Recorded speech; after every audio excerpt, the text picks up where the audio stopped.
Mami, ¿por qué siempre ganan los malos? Mijo, a veces sí ganan los buenos.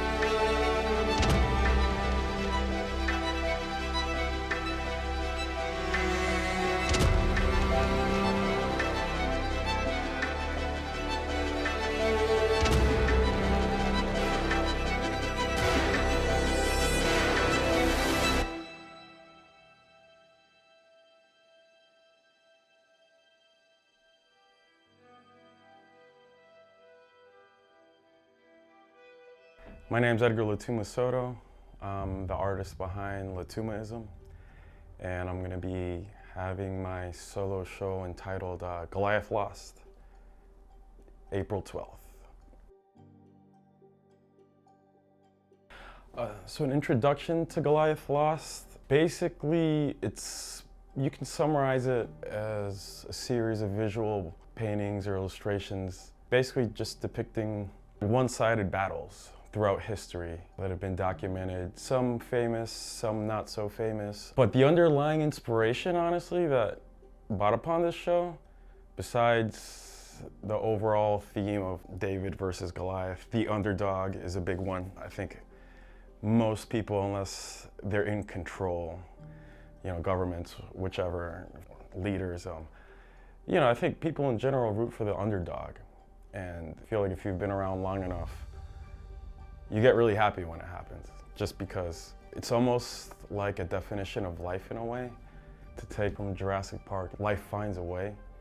A very similar concept, I think, with Goliath Lost for me. It's even faced with impossible odds, you'd still win and come out victorious. Survival equals conflict and confrontation. Whether you're seeking victory because of power, you want to draw new borders, create a country, or if it's for religion, you want to convert another country. That happens all the time. The Crusades, there's a illustration about the Crusades in the show too. And then revenge. Revenge is something that is so human too. I mean, it's like survival in a way. Some people are guided by love and some people are taken over by revenge. And when you look at past confrontations and conflicts, that even scales up to countries, especially when there's a deep sense of nationalism in certain places, figureheads. Revenge is big. I mean, wars have been fought over it, so. Subject matter-wise, besides depicting wars and confrontations from history and also current events too, there's some illustrations about current conflicts and confrontations and ongoing conflicts and confrontations. But subject matter-wise, most of the subjects I deal with are animals. I just love the animal kingdom. I'm from the Amazons and we have such a huge biodiversity over there.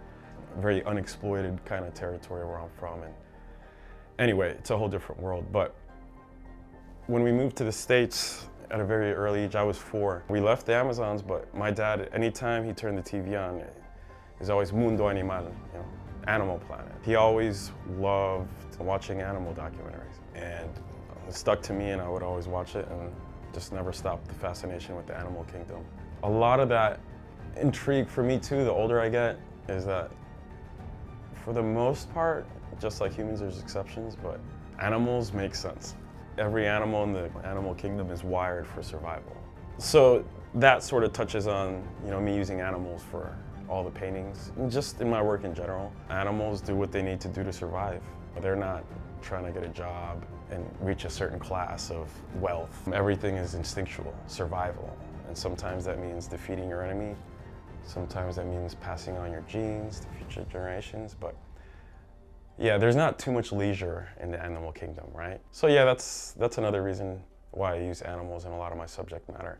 The other reason why too, and that's just a societal reason that I've sort of picked up on, is we've gotten so tribal in the States that people fixate on things. Maybe they might fixate on a nose, eye color, skin color, I don't know, People, and this is me in general, we can be a bit too fixative sometimes. So yeah, with animals, I feel like it's more of a level playing field. I mean, I could be wrong, but that's just my opinion. But yes, let's go back to the underlying theme of like conflict and confrontation. Conflict and confrontation are just part of being alive, not even just human. You're trying to survive. And in survival, the way I came up with the three underlying themes for Goliath Lost: religion, power, and revenge. After thinking about why people in history go through wars, countries fight other countries, why, just in general, after studying a lot of historic warfare in general, I was writing a list of the key things why people go to war, or why there is confrontation to such an extent where lives are taken. And the themes, religion, power, and revenge just kept coming up. At one point I was like, oh, what's money? Well, what's money? Money is power. Religion, what about ideologies? Well, religions, you could say, encompasses ideologies. So through my process, I chose religion, power, and revenge. They basically sort of encompass every other reason I thought of. But yeah, that's where those three themes come from. Travel's always been a huge part of my life, and not just the Instagrammable moments of the nice food you eat and the amazing destinations and the landscapes and the culture and everything that's beautiful about travel, because in essence, it's humanity, I think. After traveling to so many places, I just start sort of forming a lot of associations with humanity and culture in general, from things like what makes cultures eat what they do, whether it's like weather, geography, agricultural history, traditions, culture. Culture is just, the more I travel, that's the one thing that sticks out to me is culture. And it's just very interesting when you go to another country and if you're able to communicate with people from that region and go to museums and learn about the history as much as you can, pictures start to form of just how people are not even represented, but just the feel of cultures and places and regions and peoples too. Because one thing you find out when you travel is that cultures defy borders. And there's that overlapping region, and actually this happens in a lot of countries in the world, where you go to the borders and cultures go back and forth, information exchanges, traditions exchange, and it can be very ambiguous. It's like, oh, are you Ecuadorian or are you Peruvian? Oh, well, you're sort of both. Oh, well, what does that even mean? So I guess you could say all of that just really intrigued me. And then when you travel, you go to museums and you learn about the history, which I'm big about. You inevitably hear about conflicts and wars and stories of independence and rebellion and revolution. And I get fascinated about how that molds countries, regions, or places to the current day. Yeah, I think that was a lot of the inspiration. I know it's sort of a lot to encompass, but. Also, one thing I wanted to say about Goliath Lost in general is just, in the end of the day, this is what calls me, in terms of summarizing my worldly observations, experiences, realizations. That's the thing about Goliath Lost. It also teaches you that it's all relative. Someone's David is someone else's Goliath, and vice versa. That's another thing I learned about in my travels, especially to places like Vietnam, where in the States we have a history with. You go there thinking one thing and it's totally not even different. And that's the thing, it's hard to explain, but you grow up with certain narratives in life that you're told by school, by parents, by friends, by teachers, by people that experienced certain things, and then you go there and it's totally different. And it goes to the other point of not everything is on the internet. And even if it is on the internet, just keep in mind direct sources. Remember, history is written by those who win. So depending on where you live, you always get fed a certain story. There's not really too much unbiased stories. Well, that's why you have to go and experience it yourself if you can. So yes, Goliath Lost, one thing to keep in mind is that history is fluid. There's winners and there's losers, and they change up and down. So at one point you might be a Goliath, and then at another point you find yourself being a David. Things change, humanity changes, ups and downs. Civilizations, empires, countries, states, everything. Creative advice, working on a solo show, yeah, let me do that.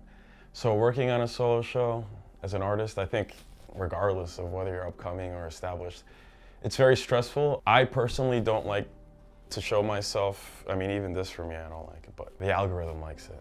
So as far as advice goes, putting a solo show or just creative advice in general is, and I had this conversation with another artist recently that they were doing a collaborative show and he was working on it for a while and then it didn't fall through, and I sort of asked him without getting too nosy. I was like, what happened? And he was like, well, with a lot of artists, when you're working on a big project that's testing a lot of boundaries or limits, or there's a lot of stress behind it, insecurities come out. I'm definitely having a lot of insecurities with this show, but it's one of those things, if you're really feeling your work, go with it. You're feeling your theme, your concept, your show.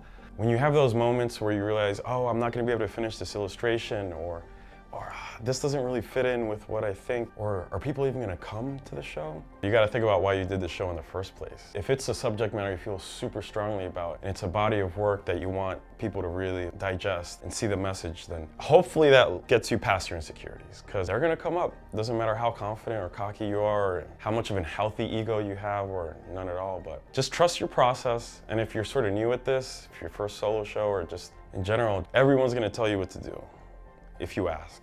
So if you care to ask, just realize that. Everyone has opinions. Some of them are good, some of them are bad. Some of them are just what they are. It's a very subjective world when it comes to the art world. So trust in yourself. If you're going this far, if you're spending hours on an illustration or a painting, and you're finished and you look at it, you're like, yes, it reinforces, this is it. Do it, and just finish it. Trust the process, trust yourself, let your insecurities aside, and yeah, just do it.